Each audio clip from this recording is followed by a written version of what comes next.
Il a donné. Nous avons la responsabilité d'encadrer les serviteurs de Dieu, de les soutenir, de les encourager, de leur dire qu'ils ont bien prêché, c'est une bénédiction pour nous. Le meilleur encouragement que tu peux leur donner, c'est qu'ils voient la transformation pratique dans ta vie de ce qu'ils prêchent au pupitre. C'est la plus grande joie que tu peux lui donner. Je dis toujours à mes enfants, je ne suis pas là pour votre argent. Je ne suis pas là pour vos cadeaux. La plus grande joie que vous pouvez me donner, c'est que vous devenez des disciples pour Christ. C'est que je vois Christ grandir en vous. Alors là, je serai dans la joie. Et je saurai que je ne suis pas venu en vain dans vous. Nous devons rendre compte à Dieu, aux serviteurs, mais nous devons aussi rendre compte. Luc 17, verset 3 nous dit, prenez garde à vous-même. Si ton frère, pardon, verset 1, Jésus dit à ses disciples, il est impossible qu'il n'arrive pas de scandale. Mais malheur à celui par qui ils arrivent. Il vaudrait mieux pour lui qu'on mit à son cou une pierre et qu'on le jeta dans la mer que s'il scandalisait un de ses petits. Prenez garde à vous-même. Si ton frère a péché, reprends-le.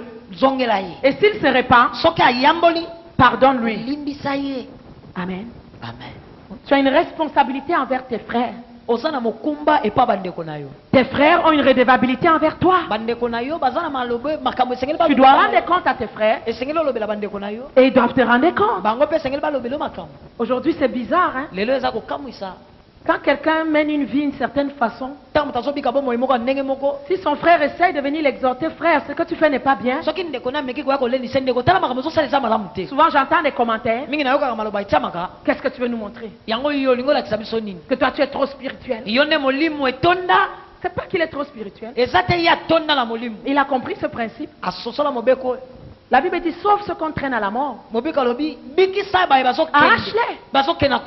Tu peux pas la voir ton frère en train d'aller à la mort, tu le laisses partir. Nous sommes sentinelles les uns les autres. Si ton frère a péché, reprends-le. Reprends-le. Souvent, ce qui fait défaut à ce niveau, c'est souvent peut-être la façon avec laquelle nous reprenons. Mais nous avons plein d'autorisation de reprendre. Parce que si ton frère va avec la même façon dans le monde, il va être identifié. Et toute l'église, tout le corps de Christ sera identifié à sa façon de faire. Qui ne reflète pas ce qu'on lui a appris à l'église. Il y a souvent des gens, des chrétiens qu'on voit quelque part. Et on commence à juger leur pasteur. Oh, il prie dans cette église, comment est-ce qu'il peut faire des choses comme ça? Comment le pasteur peut laisser faire? Le pasteur ne peut pas laisser faire. Le pasteur donne la parole. Et il en revient à chacun de décider de marcher selon cette parole. Donc dis-toi qu'à cause de toi, des fois le nom de Dieu est blasphémé dans le quartier. Il y a des gens dans le quartier qui décident qu'ils ne viendront pas à cette église-là. À cause de toi. À cause de toi. Donc notre liberté veut dire que nous devons rendre des comptes à Dieu, aux autorités, à nos frères. 2 Corinthiens chapitre 3. La notion de responsabilité, de liberté, pardon, veut dire que nous avons une responsabilité. 2 Corinthiens chapitre 3. Commençons-nous de nouveau à nous recommander nous-mêmes?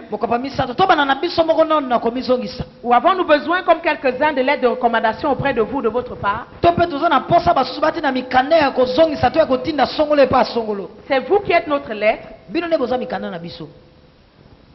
C'est vous qui êtes notre lettre, écrite dans nos cœurs, connue, élue de tous les hommes. Vous êtes manifestement une lettre de Christ, écrite par notre ministère, non avec de l'encre, mais avec l'esprit du Dieu vivant. Non sur des tables de pierre, mais sur des tables de chair, sur vos cœurs. Alléluia. Amen. En tant qu'enfant de Dieu, bénéficiant de ta nouvelle liberté dans le royaume, tu as une responsabilité envers le monde qui t'entoure. Comme je l'ai dit dimanche, le monde ne lit pas la Bible, mais ils liront la Bible à travers nos comportements, nos attitudes et nos actions. C'est pourquoi il a dit à Timothée, sois un exemple, sois un modèle, en parole, en conduite, en sagesse, ajoute tout en comportement, en façon d'agir, sois un modèle. Parce qu'une fois que le monde t'a identifié comme étant différent, ils s'attendent à voir cette différence. Parce qu'eux, ils vivent encore selon leur convoitise. Ils vivent encore selon le train de leur prince. Alors, mais toi, tu viens, tu dis que tu es différent. Ils ne devraient pas te voir vivre comme eux. Ça voudrait dire qu'il n'y a pas eu de différence. Alléluia. Amen. Cette responsabilité nous pousse à réaliser que nous sommes responsables du nom de Dieu. Nous sommes responsables de ce que les gens font et disent du nom de Dieu. Parce que Dieu là, il tient à son nom. Il a dit au peuple, à chaque fois qu'il passait le cycle de désobéissance et de rébellion, plusieurs fois il a voulu les anéantir. Mais il a dit, à cause de mon nom, afin que mon nom ne soit pas profané aux yeux des nations parmi lesquelles il se trouvait, et aux yeux de ces nations, il s'était fait connaître.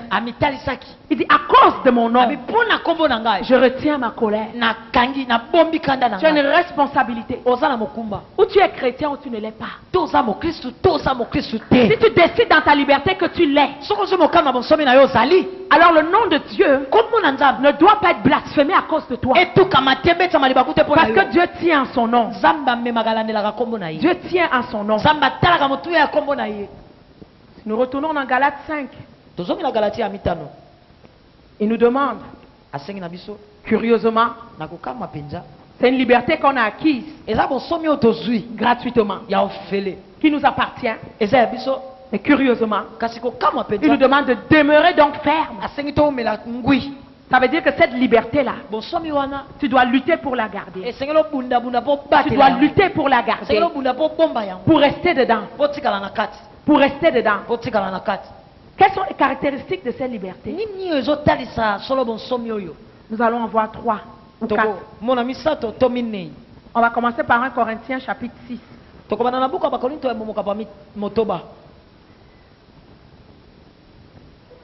1 Corinthiens chapitre 6. Verset 12. Tout m'est permis, mais tout n'est pas utile. Tout m'est permis, mais je ne me laisserai pas servir par quoi que ce soit. Dans ta liberté, tu es libre, oui. Dieu t'a donné ta libre volonté, oui. Tout est permis de faire ce que tu veux. Tu peux décider de faire ce que tu veux.